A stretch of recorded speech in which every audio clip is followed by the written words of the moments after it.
ہمارے ہر پروگرام کے تمام کردار حقیقت اور اپنے تمام تاریخی پس منظر پر مبنی ہے۔ اس میں ہر طرح کے خیالی اور میتھیکل پہلوؤں سے پرہیز کیا گیا ہے، لیکن ویژول سچویشن کے اعتبار سے بعض جگہ پر اسکیچ ٹیکنک سے کام لیا گیا ہے، جو تصوراتی ہوتے ہوئے بھی حقیقت سے بہت قریب ہے۔ اور سارے پروگرام کے تمام تاریخی دستاویز قرآن مجید اور احادیث کے ساتھ ساتھ مختلف کتابوں سے لیے گئے ہیں، جو سند کے طور پر ہمارے پاس موجود ہے۔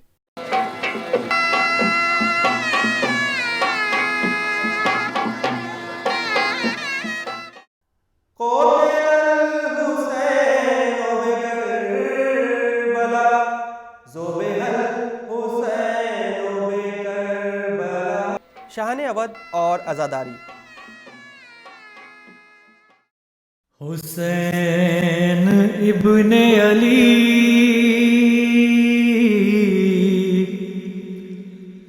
شاہ کربلا پہ سلام، حسین ابن علی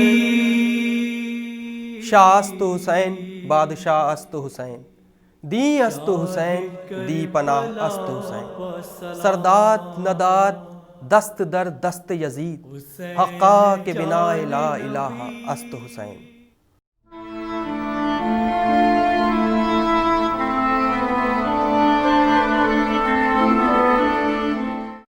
لکھنؤ کے مشہور شاعر اہل بیت اسیم لکھنوی صاحب نے کیا خوب لکھا ہے۔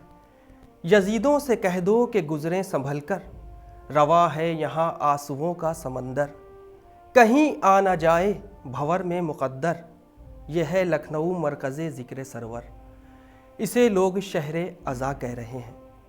اللہ نے دنیا میں اپنے بندوں کی ہدایت کے لیے 1,24,000 نبیوں کو بھیجا تاکہ انہیں سیدھی راہ دکھا سکیں۔ جو لوگ اللہ یا اس کی کائنات کے سلسلے سے واقف نہیں ہیں، وہ بھی جان لے کہ آخر وہ ذات کیا ہے۔ وہ ذات کوئی اور نہیں بلکہ وہ پاک پروردگار ہی ہے، جس نے ہم سب کو پیدا کیا اور اس کائنات کو خلق کیا۔ ہم سب اسی کے بنائے ہوئے بندے ہیں، تو پھر ہم اللہ کو کیوں بھول جاتے ہیں اور برائی کا راستہ اپنا لیتے ہیں؟ تو آئیے آج ہم آپ کو بتاتے ہیں اس حق کے بارے میں جسے آج پوری دنیا حضرت امام حسین علیہ السلام کے نام سے جانتی ہے۔ حضرت امام حسین علیہ السلام نے جس طرح سے کربلا کے میدان میں ایک ایسی عظیم قربانی دی جسے آج پوری دنیا کے عقیدت مند پوری عقیدت کے ساتھ یاد کر کے محرم میں اپنے آنسوؤں کے ذریعے اپنے آقا حسین کو نذران عقیدت پیش کرتے ہیں، جس کا ثبوت آپ کو محرم کی پہلی تاریخ سے لے کر 8 ربیع الاول تک لکھنؤ کے امام باڑوں میں مجالسوں، سوز سلام، مرثیوں، نوحہ اور جلوسوں کی شکل میں دکھائی دے گا۔ ویسے تو لکھنؤ کی عزاداری میں جو بات ہے وہ کسی اور شہر میں نہیں، وہ بھی کیوں نہ ہو جس کے سرپرست نوابین اودھ ہوں، جنہیں ہم لکھنؤ کی شان کے نام سے جانتے ہیں۔ لکھنؤ کی عزاداری کی شان بڑھانے میں اودھ کے نوابوں کا خاصا ہاتھ ہے۔ ویسے تو لکھنؤ میں کئی بادشاہ گزرے جنہوں نے امام باڑوں اور درگاہوں کی تعمیرات کروائی اور عزاداری کے صحیح مقصد کو لوگوں تک پہنچایا۔ آپ کی حکومت کی خاص بات یہ تھی کہ آپ کے وقت میں صرف مسلمان ہی نہیں بلکہ اور بھی دھرموں کے لوگوں نے محرم کے جلوسوں میں شرکت کی اور امام حسین علیہ السلام کو پرسہ دیا۔ یوں تو پوری دنیا میں ہی عزاداری پورے جوش و خروش کے ساتھ منائی جاتی ہے، لیکن لکھنؤ کی عزاداری کو جو شرف حاصل ہوا وہ صرف شاہان اودھ یعنی نوابین اودھ کی بدولت ہے۔ نوابین اودھ نے لکھنؤ میں امام باڑے اور درگاہیں بنوا کر ہمارے اس لکھنؤ کو ایک ایسی عبادت گاہ بنوا دیا کہ جس کے زیر سائے ہم اپنی عبادتوں کو انجام دیتے ہیں اور اپنے خالق و مالک کی بارگاہ میں حاضری دیتے ہیں۔ لکھنؤ کی عزاداری کی مثال پوری دنیا میں کہیں نہیں ملتی۔ اودھ کے بادشاہوں نے عزاداری کے جلوسوں کا آغاز فیض آباد سے کیا۔